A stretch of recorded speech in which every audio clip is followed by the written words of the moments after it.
What's happening, guys? It's your boy Nature Boy from Cape Town. I'm going to show you how to tan any animal skin, whether it's a goat skin, rabbit skin or sheep skin. Now if you're thinking, hey, but I don't have the tools, I don't have a fleshing knife, don't worry. I myself don't have all the tools, but I'm doing it anyway. So what you're going to need to remove the fat and the flesh, everything from the skin and the membrane, you're going to need a kitchen knife. This particular knife is just a normal kitchen knife. It's not sharp by any means. It's actually already become quite blunt. I have given it a bit of a sharpen, but as you can see, it's not that sharp. And then I have another knife, just a cheap, this is a very sharp knife, just a cheap sharp knife for removing like excess fat, meat and trimmings. For curing the skin, this is also optional, but it helps. This is alum powder, and this is usually used for water purification, especially in pools. So if you can get this is definitely going to help you a lot. Salt, eggs for the tanning process, and then lastly, sheep fat. This is sheep fat that I've processed into tallow. So the process can take anything from 2 weeks to a month to even 3 months, depending on the skin, depending on the weather, because you do need sun and warmth to actually dry the skin. Guys, welcome to my little ghetto setup over here. Okay, you can see there's a lot happening in this frame here. So over there you can see these are the goat skins we're going to be tanning today. And these are very rare. You don't find them anywhere. These goats are actually indigenous to South Africa, and they are a native breed. So these goats are actually bred for their meat. Okay, so people here in the Cape of South Africa, we are breeding these goats for their meat. So I've just received these skins now, and they are, as you can see, they are full of salt. Okay, I just got this from my friend now, and as you can see, it's full of salt. So he just recently slaughtered some goats, okay, for his clients. To show you over here, you can see, so it's full of salt, right? So we salt him so that the flesh doesn't go off, doesn't get rotten. Okay, so my first step now for this, I'm going to flesh this, and I'm going to remove all of the meat and the fat off from the skin, and then we can start the tanning process. First, I'm just giving it a bit of a wash, just washing off all the salt and all the dirt before I start fleshing. You want to make sure it's nice and clean so you can see what you're working with. Hey, what's up, buddy? What's up, Toby? Okay, guys. So this is now already my second skin that I'm working with. 2 out of 3. And I've just given this a really good rinse with a hose pipe and washed off all the salt and all of the tidbits and blood and everything. Now I'm getting ready to go and do the fleshing, which will be the next step. Right, guys, so I'm gonna show you how to actually flesh an animal skin with a simple knife. As you can see here, it's a simple kitchen knife, nothing fancy. I don't have a fleshing knife, and I've been doing this already for a while. So anybody can do this with a bit of practice. It's not very easy, but it's doable. And if you put some practice in, you can be able to do this. So I'm just using a normal knife, and then I'll also show you, my setup. It's very makeshift. It's very easy. Okay. Okay, so I just have 2 pieces of plank, or 2 planks, one thin one This is just some wood I'm just reusing. This used to be a shelf. So I'm just using some wood. As you can see, they're quite dirty. I've used this a couple of times before. So I've got that piece over there. And then I just place this one in the center like that. Okay. So yeah, you can use a fleshing stand. I'm doing this every once in a while. So I don't necessarily need a fleshing stand right now. Unless I'm going to be doing a lot of this type of work in future. I mean, if you're gonna flesh your skin every now and then if you're going to flesh your skin every now and then, this makeshift operation works perfectly fine with a kitchen knife. Okay, so as you can see here, I've got the boards, and I can be able to move this part whenever I need to. That just helps to press up against the skin, and then all I do is I just neatly place the skin over there like that, so that I can be able to flesh it. Okay, so how I'm actually gonna hold this knife, I'm gonna hold the knife on the neck of the knife over here with my one hand, and my hands are quite used to this already, so I'll hold my other hand like this, gripping the knife. So as I cut into the membrane, I'm using the corner, and I'm using a downward motion like that. Okay, then coming up against the skin, flush with the skin, and just easily coming with small strokes and scraping the membrane off like that. That's quite easy to use, right? So I'm just using the knife like that. So this is the method.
So if you want to be able to see a bit better, there's some fat and there's some meat on here. Now this is a goat skin, so a goat skin isn't as fatty and as thick and messy as a sheep skin. Here we've got some more fat over here. So this is more around the edges. So I find this to be a lot easier than a sheep skin because it's a lot less work. But yeah, as you can see, a lot of fat on the ends, not so much in the middle. So I'm going to show you how I take this off, and yeah, give you a better view as I remove this.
So I'm just gonna clean this up until here, because this I'm probably gonna just cut off.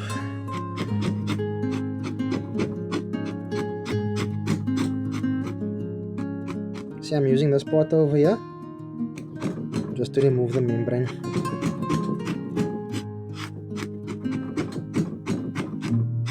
Just give it nice short strokes like this.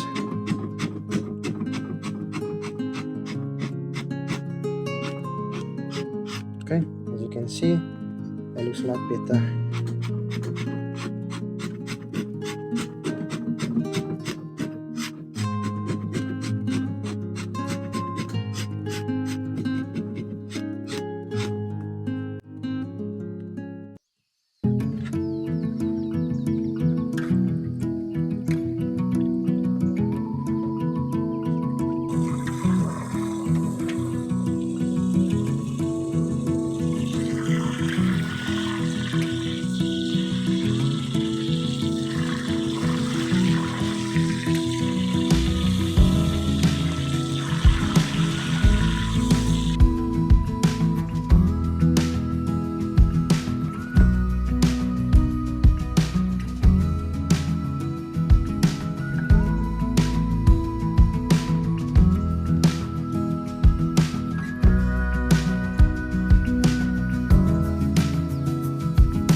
Also guys, so I just had the goat skins now soaking for about a week in the element salt solution, and now just hung them out to dry. They are still very wet, but I'm leaving it like that. I'm hanging it on the line so that they can actually stretch out. So I first stretched them vertically, now I'm stretching them horizontally. Okay, let me show you. So as you can see here, I've got them hanging on the line. They are quite wet, but that's actually what I want. I didn't want to dry them out too much, so the weight of the moisture will actually help it to stretch. You can see. So I'm just going to let this stretch for a bit on the line.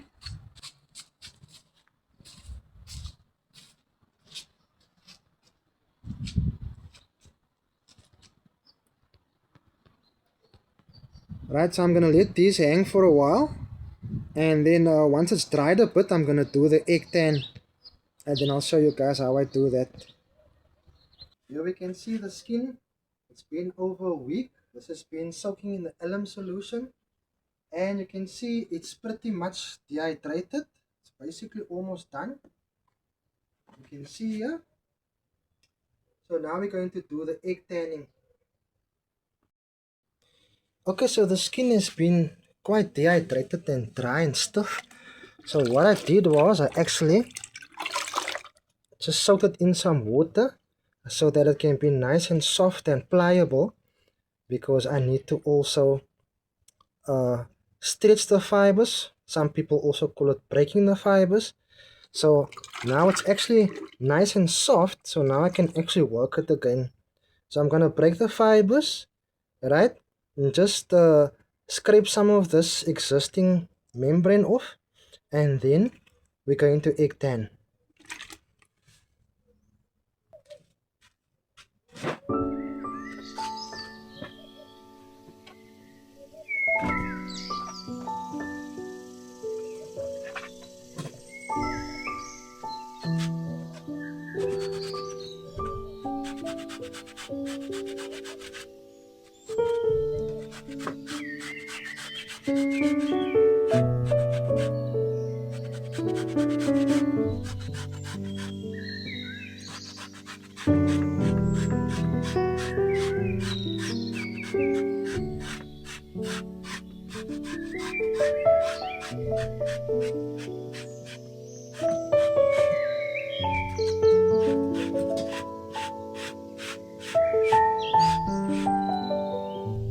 Okay, so I'm just using an old nail brush, and that's just to remove the excess membrane we've got on there.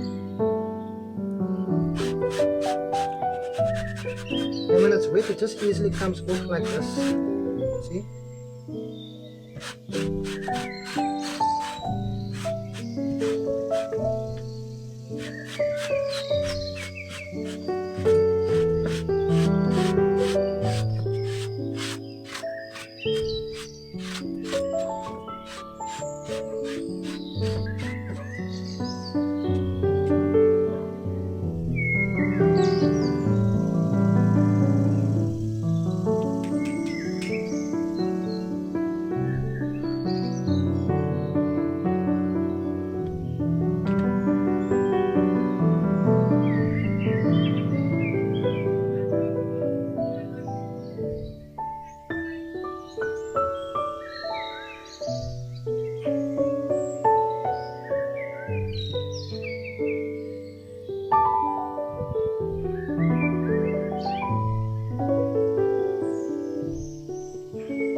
We're gonna apply the egg wash now.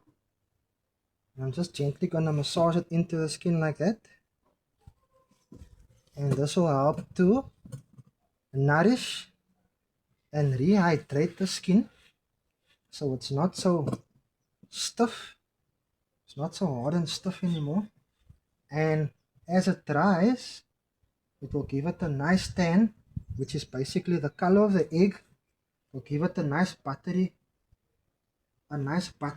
color. So this is a natural form of skin tanning.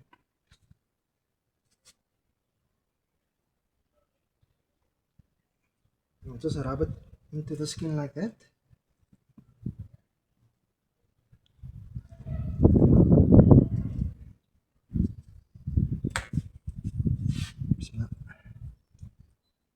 go.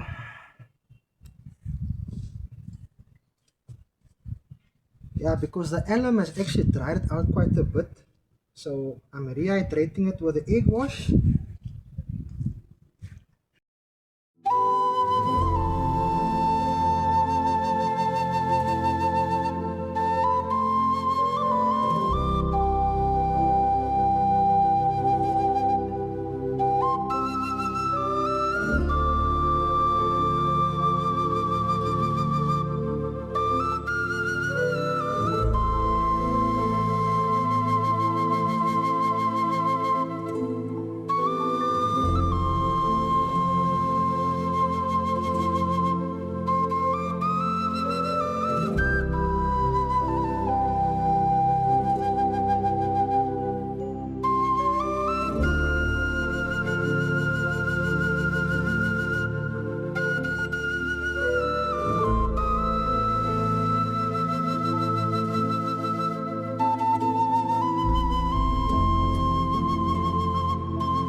As you can see, the skin is very stiff.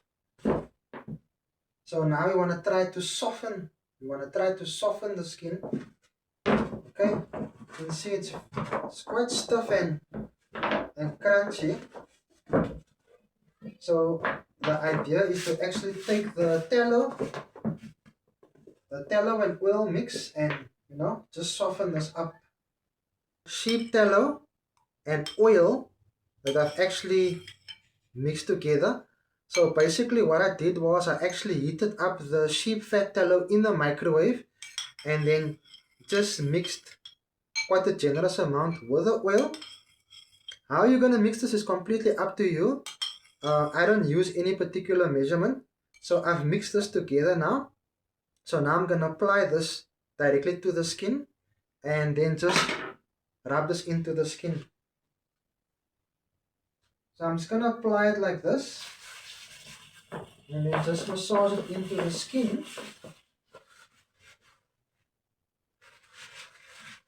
And then hopefully we can get a good result. So if you actually rub this onto your hands will become really soft. It will become buttery soft. So this is something that we also use for making like high quality beauty products.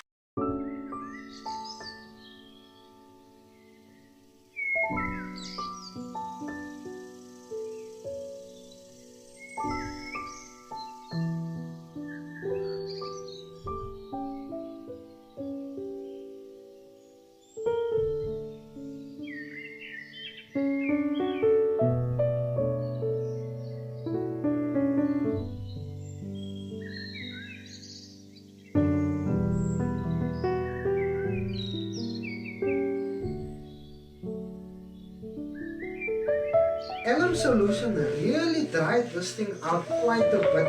As you can see, it's just extremely dehydrated and hard.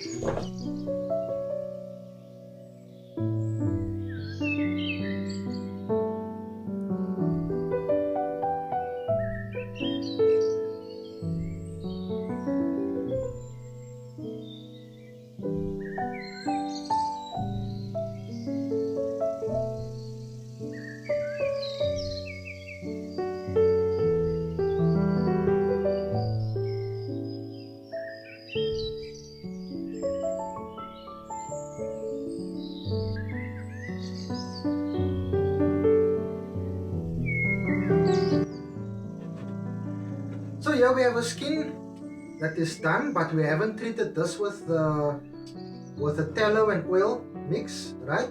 So here you can see here, it's quite stiff, all right? So everything else has been done to the skin over here. See there? Everything else has been done to this skin, but it hasn't received the tallow. I didn't rub this out with the tallow. There you can see. Okay, so it's very tough and hard. Same with this one as well. Okay, see, this one isn't as bad as the other one, but still quite stiff. Okay, so this one is also stiff. See, it's quite flexible, super flexible. This is the one that I've actually treated. Okay, you can see it's not so dry. You can see it's got a nice glow to the leather, right? It's got this nice beautiful pattern. So I massage this out with the tallow and oil, and you can see it's got a nice texture to it. It's not dry anymore, okay? But you still get the rugged feel of the leather. This is what it looks like. You can see that's what it looks like. Okay, a little bit closer. And super flexible. Very flexible. Look at this. Easy peasy. Okay. See? Flexible.